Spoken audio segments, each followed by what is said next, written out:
breakfast nook.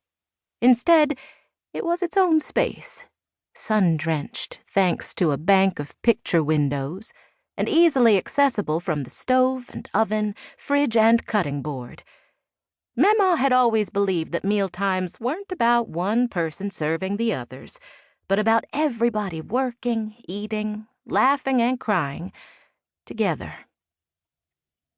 Closing her eyes, Morgan tried her best to tune into the sensation of her sip. She opened her eyes and looked at Emmett. "Notes of—" she tried, squinting and biting her lower lip as she gave it one more think. "Peach?" Hope lifted her mouth into a weak smile. Emmett referred to his laminated sheet. "If you're tasting fruit, then it must be—" Morgan groaned and squeezed her eyes shut. She felt like she was taking the SAT again. But as a 31-year-old whose future relied not on her ability to compute algebra, but on her skill at distinguishing Malbec from Riesling. "Moscato," she said at last. Of all the wines their little operation had made so far, Moscato was Morgan's favorite. It reminded her of summers on the farm, the easy, sweet days that stretched on endlessly. Their Moscato was perhaps going to be the best seller, once things got rolling, both with the vineyard and the winery and tasting services. "Ding, ding, ding!" Emmett squeezed her hand atop the table. "Notes of peach. What else?" The test wasn't over. "I'd say it's definitely sweet, lower acid, but it is crisp." He nodded encouragingly. Morgan went on. "The mouthfeel is more like sweet tea than whole milk, so it's light-bodied." "Can you be more specific?" "Yes."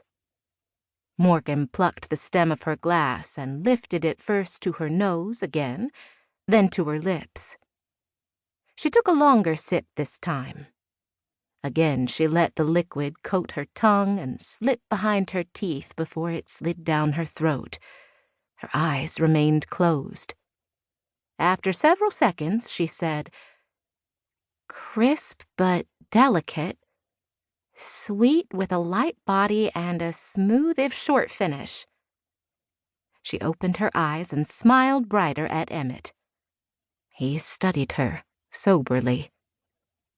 "What?" Morgan's face started to fall. "You know this. You're doing great." Emmett laid the card down and picked up the glass Morgan had tasted from, sipping it too. "And so is this." It was a miracle.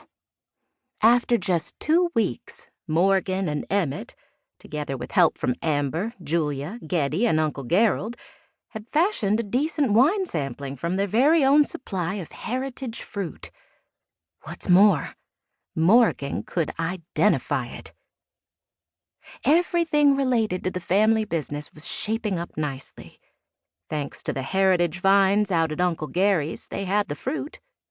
Thanks to Granddad's notes and Geddy's knowledge, they had the recipes. In fact, all of the batches of wine planned for the gala were mixed and ready. Some, like the one they were testing from now, were already fermented well enough to sample. No, the wine wasn't aged. That could only come with time, and it was a part of their vineyard and winery that Morgan knew needed to be established up front. Customers and guests would have to know that this business was only just emerging. The wine was, well, fresh. Not ideal, but it was genuine. It was a start. Now that everything was set and fermenting, all Morgan and her team could do was wait. Well, wait and pray. And plan. There was always more planning to be done. Morgan pulled a notepad and pen in front of her as Emmett finished the wine. "Okay, so we're looking at October 8th for a soft opening." "Soft opening," Emmett echoed. "What exactly does that mean?"